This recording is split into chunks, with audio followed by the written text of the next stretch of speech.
Today, on the 2nd of December, the Church commemorates Saint Bibiana and Blessed Liduvina Meneguzzi. Let us listen on and learn a little about their lives. The earliest mention in authentic historical authority about Saint Bibiana, a Roman female martyr, occurs in the Liber Pontificalis, wherein the biography of Pope Simplicius it is stated that this pope consecrated a basilica of the holy martyr Bibiana, which contained her body. This basilica still exists today.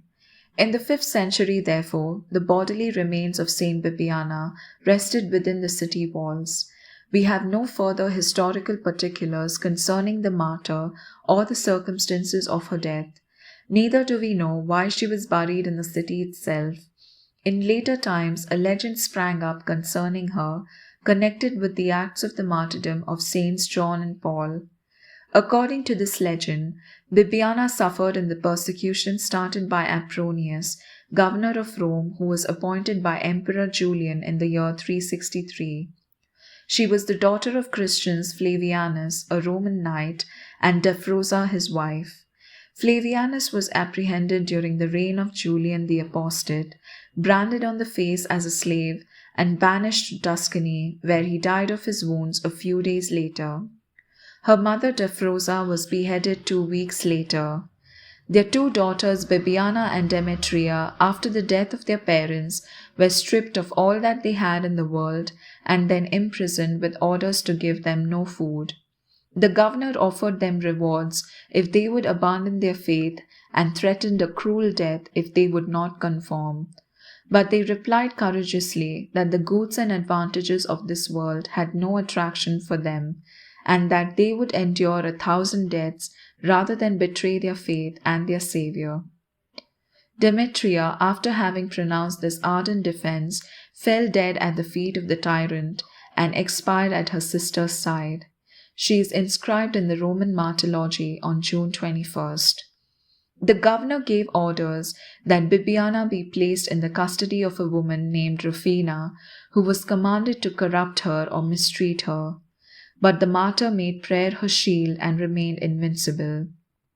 Enraged at the courage and perseverance of the young virgin, the persecutor ordered her to be tied to a pillar and whipped until she expired, with scourges tipped with leaden plummets. The saint underwent this punishment cheerfully and died at the hands of the executioners. She was buried by a holy priest at a site where afterwards a chapel and then a church were built above her tomb. In 1628, the church was splendidly rebuilt by Pope Urban XVIII, and in it he placed the relics of the 2 sisters and of Saint Dephrosa, their mother. It is evident that the legend seeks to explain in this way the origin of the church and the presence in it of the bodies of the above-mentioned confessors. Today, we also remember Blessed Liduvina Meneguzzi. She was born as Eliza Angela Meneguzzi on September 12, 1901, to a humble and devout Italian farming family. A pious youth, she spent hours in prayer, attended daily mass, and taught catechism. At the age of 24, she gave herself totally to God when she entered the Salesian convent in Padua, taking the name Liduvina. She worked as a housekeeper, a nurse, and a sacristan in a girls' boarding school before being sent to Africa as a missionary in 1937. Sister Liduvina worked at a hospital in Dire Dawa, Ethiopia, a large cosmopolitan city with people of many backgrounds, races, and religions, including Catholics, Copts, Muslims, and native pagans.